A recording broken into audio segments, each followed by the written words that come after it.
Зохиолч Лодонгийн төдөв Хөмрөг говийн малчныг хангаагаас зочин иржээ. Дэлгэр цаг байсан болохоор хүн мал цөмөрөөл тайван жаргалтай зоо тэнүүн сэтгэл үеиг ажээ. Хангайн зочин говийн бүгчим халууныг гайхаж хамаг хувцаа тайлж баргал чармайн үзгэн суух болов.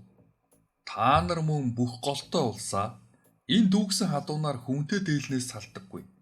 Яаж бэжгүй явж байна гэж хангайн зочин гайхан асуув. Хөвдөө дээлж бас нэмэгдэд байна. Үстэй үзүүрсэг өмсөд явбал халуунд сайхан таардаг юм. Сэрүүхэн гэж гэв.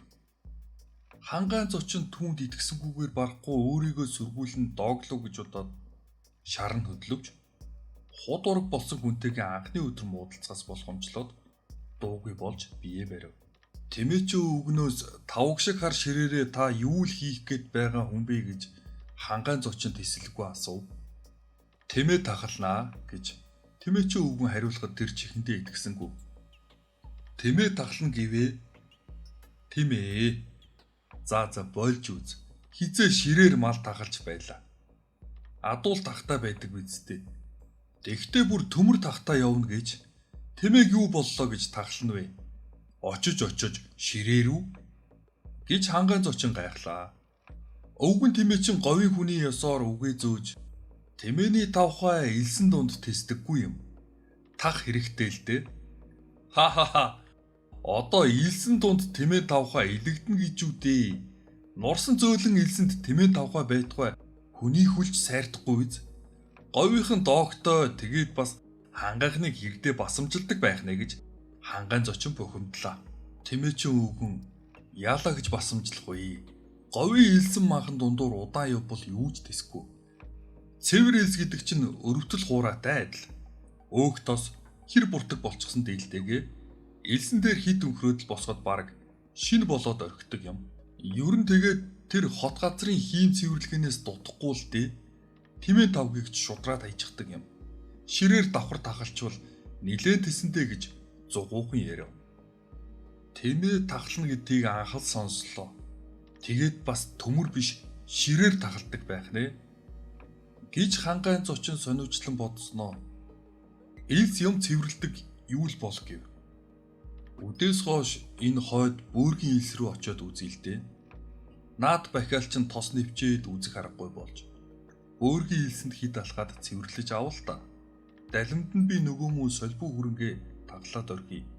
Тэрхэн элсэн тушаа байгаа гэж тэмээчин санал болгов. Яршигч юм уу да, манай хангайд бол өөр шүү дээ. Хид алхаад л тошлоо үхрийнүүд гүзээлцгэн. Харин энэ говьд чинь жимсч байхгүй, булгийн усч олдохгүй. Ирх юм шиг дээ гэж хангайн зочин тунирхлаа. Тэмээчин өвгөн өөргийн ил саваар харамг ургадаг юм. Харамгны бутанд сууя. Тэр үхрийнүүд мүднээс чинь дутхгүй сайхан жимс байгаа юм.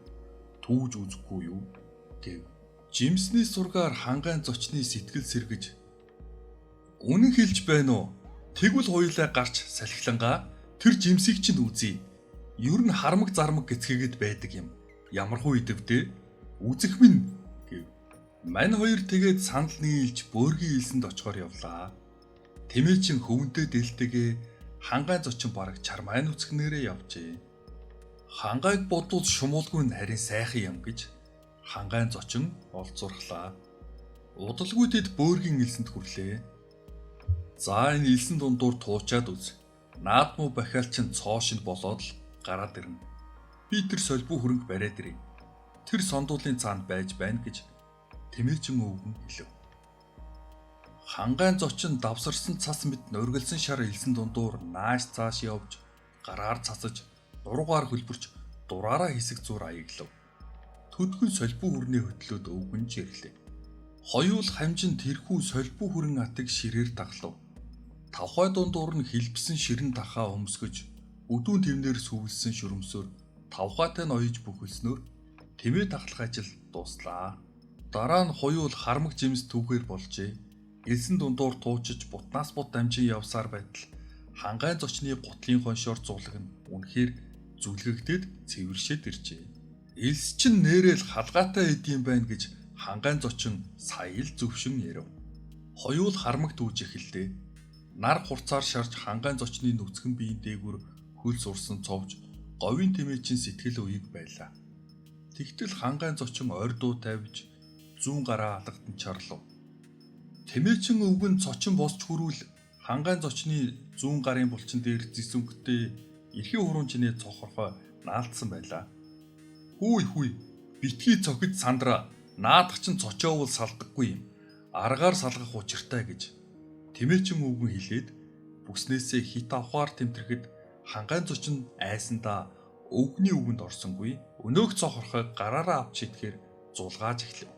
Хүй болохгүй аргаар авдаг юм хүчээр салгавал шархалж баалаад сүйд болно гэж өвгөн хэлээд хитээ гарган цагих зуур хангаан зочин тис чадсангүй нөгөөг цохыг хүчээр угзран авч хаяв.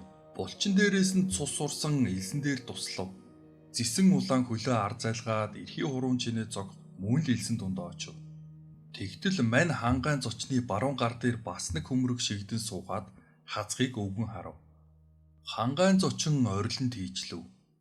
Өвгөн хид цохиж асаасан уулаа унгатаж нэг гараар зочны баруун гарын шууг хатгаж нөгөөгөр унгадах уулыг барьж хөмрөг цохын нуруун дээр төөнөв.